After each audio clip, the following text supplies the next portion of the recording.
आज मैं हॉर्टिकल्चर और एग्रीकल्चर डिपार्टमेंट के बारे में बताना चाहूँगा। जब से यूटी का फॉर्मेशन हुआ है तब से डिपार्टमेंट्स ने इसमें काफ़ी नए इनिशिएटिव लिए हैं और इसमें बजट भी काफ़ी बढ़ाया गया है। अगर मैं हॉर्टिकल्चर सेक्टर की बात करता हूँ तो इसमें एप्रिकॉट जीन बैंक के ऊपर काम चल रहा है। इसके अलावा सेंटर ऑफ एक्सीलेंस सिबकथॉर्न और एप्रिकॉट उसके ऊपर भी काम चल रहा है। एप्रिकॉट प्रोसेसिंग सेंटर बिहार की मदद से एस्टेब्लिश किया जा रहा है निमो में। एरिया एक्सपेंशन और टिश्यू कल्चर के ऊपर भी काम चल रहा है जिससे कि इसको एक कमर्शियल स्केल पे हम लेके जा सकें। पिछले साल में हमने 400 ऑर्चर्ड्स को एस्टेब्लिश किया है, नए ऑर्चर्ड्स को 400 ऑर्चर्ड्स को हमने एस्टेब्लिश किया है। एप्रिकॉट एप्पल की लोकल वैरायटीज़ को प्रिजर्व करने के लिए और उसको बढ़ाने के लिए हमने टिश्यू कल्चर का हम सहारा ले रहे हैं जिससे कि एरिया को हम नई मतलब हमारी जो लोकल वैरायटी उससे बढ़ा सकें। एक मेजर इशू है यहाँ कोडलिंग मोथ का, जो एप्पल और उसमें एप्रिकॉट में इशू आता है, तो उसको लेकर एक मिशन मोड में काम शुरू किया गया है। पिछले एक साल में हमने लगभग इसमें 5 करोड़ रुपया खर्चा किया है और आगे भी हम आने वाले टाइम में भी इसके ऊपर हम और खर्चा करने जा रहे हैं। तो हमारी कोशिश है कि अगले 2-3 साल में हम इसको यहाँ पूरी तरह ख़त्म कर सकें। इसी तरह अगर मैं बजट की बात करूँ तो जो बजट हमारा पहले 5 लाख रुपए होता था उसको 13.5 करोड़ के करीब किया गया है। तो 200 गुना बजट को बढ़ाया गया है हॉर्टिकल्चर सेक्टर में, 200 टाइम्स इसका इंक्रीज हुआ है। और इसका इम्पैक्ट है वो फील्ड में भी हमें देखने को मिल रहा है, चाहे वो एप्रिकॉट एक्सपोर्ट की बात हो, चाहे एप्पल एक्सपोर्ट की बात हो, उसके ऊपर काम चल रहा है। नए ऑर्चर्ड्स को हम डेवलप कर रहे हैं। वर्मी कंपोस्ट यूनिट्स हमने 700 वर्मी कंपोस्ट यूनिट्स को इस साल हमने कंप्लीट किया है। तो ओवरऑल इस सेक्टर में हम काफ़ी मेहनत कर रहे हैं। अगर मैं एग्रीकल्चर सेक्टर की बात करूं तो एग्रीकल्चर में मिशन ऑर्गेनिक और साथ में लद्दाख पॉलीकार्बोनेट ग्रीन हाउस, तो ये दो चीज़ें एक मेजर इनिशिएटिव है जिन दोनों चीज़ों में। तो लद्दाख ग्रीन हाउस प्रोजेक्ट है, उसमें 1000 ग्रीन हाउसेज का निर्माण किया जा रहा है। उसमें 150 कंप्लीट हो गए हैं और अप टू मार्च 400 और भी उसमें कंप्लीट हो जाएंगे। तो हमारी कोशिश है कि अगले अगले विंटर तक हम 1000 पॉलीकार्बोनेट ग्रीन हाउस को लोगों को दे सकें। दो तरह ग्रीन हाउस बन रहे हैं। एक तो जो स्मॉल पॉलीकार्बोनेट ग्रीन हाउस है जिसका साइज 32 बाई 18 फीट है और दूसरा 60 फीट बाई 24 फीट। तो ये दोनों ग्रीन हाउस लोगों ने एक्सेप्ट किया इसको।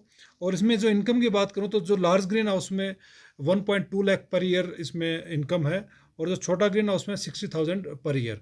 तो ये इनकम को बढ़ाने में भी हेल्प कर रहे हैं और हमारी कोशिश है कि हम इसको जो अनएम्प्लॉयड यूथ है उसको हम इसको 5-6 के सेट में हम दे सकें। तो उससे एक apart from food security unemployment का इशू भी हम इससे टैकल करने जा रहे हैं। हमने एग्रीकल्चर में 1000 कैनाल नया एरिया ऐड किया है इस साल। तो उसमें हमने ड्रिप इरिगेशन के माध्यम से उसको हम सिंचाई कर रहे हैं। तो उससे हमारे नई एरिया आने से हमारे लोगों को रोज़गार भी मिलेगा और हमारा प्रोडक्शन भी बढ़ेगा। इसके अलावा ऑर्गेनिक मिशन में हमने 5000 हेक्टेयर को हमने लार्ज एरिया सर्टिफिकेशन में सर्टिफाई किया है ऑर्गेनिक एरिया, जिसमें 3 साल का डेटा हमारे पास में है। इसमें कोई केमिकल यूज़ नहीं हो रहा। तो वो हमने 5000 उसमें कंप्लीट किया फेज़ 1 में। इसके बाद में 600 के करीब ग्रीन वर्मी कंपोस्ट की यूनिट्स को हमने निर्माण किया एग्रीकल्चर डिपार्टमेंट के थ्रू। तो इस साल हम इस 600 को हम इसमें डबल टारगेट करने जा रहे हैं जिससे कि ज़्यादा से ज़्यादा ऑर्गेनिक हम कंपोस्ट को प्रोड्यूस कर सकें।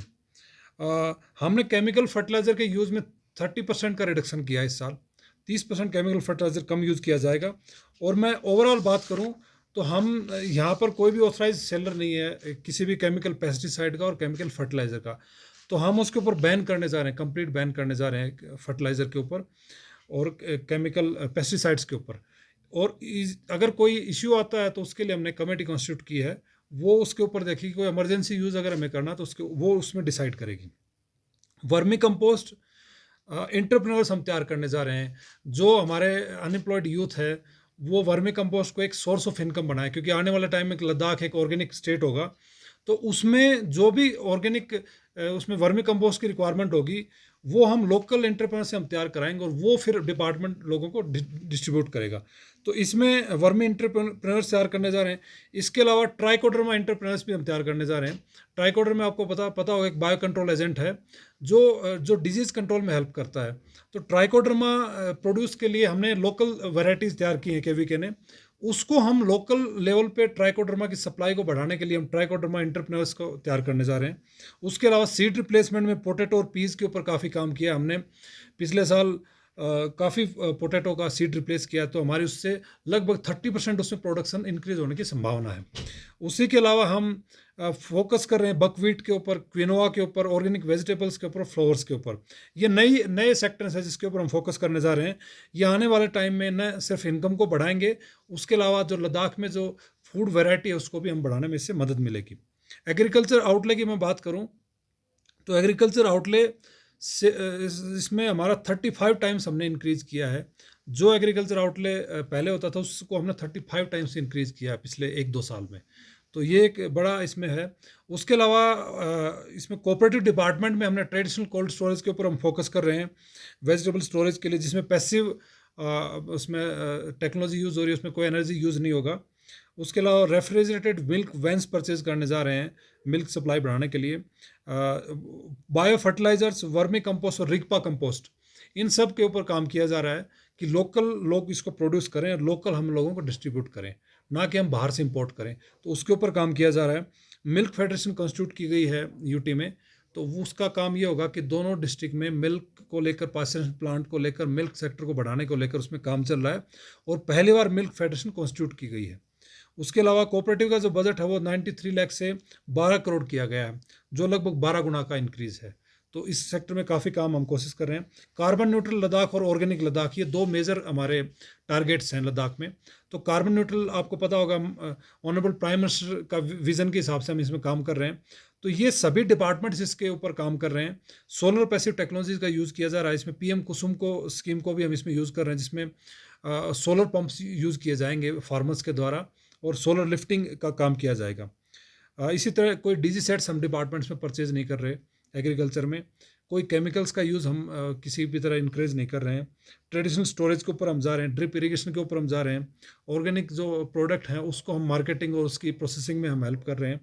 तो ओवरऑल डिपार्टमेंट का पर्पज़ ये है कि जो भी हमारी एक्टिविटीज़ हैं वो कार्बन न्यूट्रल के अकॉर्डिंग हो और ऑर्गेनिक लद्दाख की तरफ हम लेके जाएं।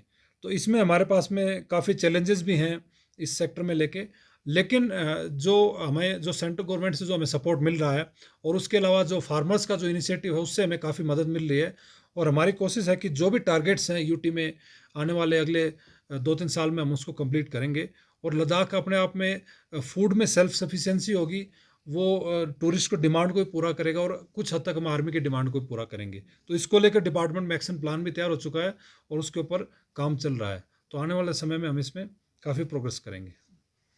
सर, अपने वो हॉर्टिकल्चर के बजट में 5 लाख से 13 करोड़ तक का इंक्रीज हुआ। तो लद्दाख में अक्सर ये शिकायत रहता है कि बजट लैप्स हो जाता है। तो पिछले साल क्या बजट ये पूरा खर्चा हो पाएंगे क्या? हमने हॉर्टिकल्चर में इस साल 96% एक्सपेंडिचर किया है और इस साल भी हमें टारगेट जो मिला है हम उसको पूरा करेंगे। जो 4% की जो कमी रही है उसको मेरी कोशिश है मैं उसको कंप्लीट करूं। और इसमें जो हमने एक्सपेंडिचर किया है इसमें फार्मर्स को हमने हॉर्टिकल्चर इम्प्लीमेंट्स टूल्स दिए हैं। उसके अलावा ऑर्चर्ड मैनेजमेंट के लिए भी हमने इक्विपमेंट दिया है। हमने इसमें प्लांटेशन का मटेरियल भी लोगों को अवेलेबल कराया है। और मेजर चीज़ इसमें हम ये भी करने जा रहे हैं, एप्रिकॉट जो हार्वेस्टिंग को लेकर हम इसमें काफ़ी काम करने जा रहे हैं। तो एप्रिकॉट हार्वेस्टिंग में भी हम इसमें पैसा डाल रहे हैं। तो ओवरऑल ऑब्जेक्टिव ये है कि इन सारे प्राइमरी सेक्टर में जो भी बजट हमें मिल रहा है उसको ख़त्म करें और उसमें उससे हमें काफ़ी प्रोग्रेस देखने को मिलेगी। सर, पास में ये एक्सपीरियंस है कि फार्मर्स या हॉर्टिकल्चर हो या एग्रीकल्चर सेक्टर में गवर्नमेंट जो सब्सिडी देते हैं क्या उसको प्रॉपरली यूज हो रहा है? तो मॉनिटर पहले तो इतना रिकॉर्ड नहीं, क्या आपसे इस सब पे ध्यान दिया जाएगा कि इसको कैसे यूज कर रहे हैं, इसको बेनिफिट मिल रहा है कि नहीं? सब्सिडी के लिए हमने एक इसमें एसओपी इशू की है। हमने उसके लिए क्राइटेरिया फिक्स किया कि सब्सिडी किसको मिलेगी। तो उसमें कुछ कंडीशंस हैं। एक तो फार्मर होना चाहिए, दूसरा उसके पास में एक सूटेबल पीस ऑफ लैंड होना चाहिए, उसका अदर कोई सोर्स ऑफ इनकम ज़्यादा ना हो। तो हम ऐसे फार्मर्स को टारगेट कर रहे हैं जिनकी इनकम को हम बढ़ा सकते हैं और जो टोटली डिपेंडेंट एग्रीकल्चर या हॉर्टिकल्चर के ऊपर है। तो हम सब्सिडी जो भी हम कंपोनेंट इशू कर रहे हैं तो हम उसमें एक सेट ऑफ चेकलिस्ट हम डाल रहे हैं कि ये चीज़ें आप करोगे तो ही आपको सब्सिडी मिलेगी। तो उसी को हम फोकस कर रहे हैं। उसी के लिए हमने काउंसिल से भी रिक्वेस्ट किया कि उसको वो उस हिसाब से इम्प्लीमेंट करें। सब लद्दाख को एक ऑर्गेनिक रीजन बनाने का मिशन है। तो साथ ही साथ दूसरी तरफ से हम कोऑपरेटिव के थ्रू फर्टिलाइजर भी, केमिकल फर्टिलाइजर लाते हैं। तो उसमें कितना अभी कम कितना मात्रा में ला रहा है? देखिए, जो आज से 2 साल पहले 100% chemical fertiliser cooperative department purchase करता था, पिछले साल हमने उसको 20% कम किया है। इस साल 30% और हम उसको कम करने जा रहे हैं। तो पिछले 2-3 साल में हम लगभग 50% केमिकल फर्टिलाइज़र को रिड्यूस किया है और उसी उसका हम फिर डबलिंग कर रहे हैं फिर थ्रू वर्मी कंपोस्टिंग। जो फर्टिलाइज़र हम कम कर रहे हैं उसका उसी मात्रा में हम वर्मी कंपोस्ट या ऑर्गेनिक कंपोस्ट को हम बढ़ा रहे हैं। तो ये एक सिस्टमैटिक और एक फेज़ वाइज़ प्रोसेस है। हम इसको एक लॉन्ग टर्म के हिसाब से देख रहे हैं। तो उसी हिसाब से इस साल भी पहली बार हमारा कोऑपरेटिव डिपार्टमेंट वर्मी कंपोस्ट और रिकपा कंपोस्ट को परचेज़ करेगा और वो फार्मर्स को हम डिस्ट्रीब्यूट करेंगे। सर, आज के दिन में कोई लद्दाख का ऐसा रीजन है जो पूरा कंप्लीटली ऑर्गेनिक रीजन जो कहा जा सकता है? इसमें देखिए, जो हमारे ट्रेडिशनल रीजन्स हैं जिसमें चांगथंग है या कुछ जंस्कार का पार्ट है, ऐसे रीजन्स में 5000 हेक्टेयर एरिया को हमने लार्ज एरिया सर्टिफिकेशन में ऑर्गेनिक डिक्लेयर किया है और उसका क्राइटेरिया ये होता है कि 3 साल में कोई भी सेल ऑफ केमिकल फर्टिलाइजर का रिकॉर्ड नहीं होना चाहिए। तो उस बेसिस पे इसको किया जा रहा है। जो बाकी एरियाज़ हैं उसको भी हम उसका डेटा ले रहे हैं और उसी हिसाब से उसको हम फेज़ 2 फेज़ 3 में उसको कन्वर्ट करेंगे उसको। सर, बकवीट को इम्प्रूव करके यहाँ पर पब्लिक डिस्ट्रीब्यूशन सिस्टम में इम्प्लीमेंट करने के प्लान था, क्या स्टेटस है?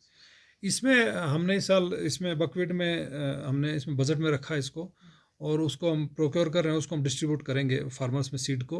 और दूसरा हम इसमें सीड कॉन्फ्रेंस भी करने जा रहे हैं, नेशनल सीड कॉन्फ्रेंस एक हम करेंगे जिसमें जो कंपनीज हैं जो सीड प्रोडक्शन में जो काम करती हैं तो उनके साथ टाई अप कराएंगे और वहाँ फिर हम लोकल सीड प्रोड्यूस कराएंगे बजाय कि हम इंपोर्ट करने के। तो उससे हमारा एक तो ऑर्गेनिक सीड प्रोड्यूस होगा और दूसरा उससे हमारी मतलब जो क्वालिटी ऑफ सीड है वो मतलब अच्छी आएगी जो लोकल कंडीशन के हिसाब से।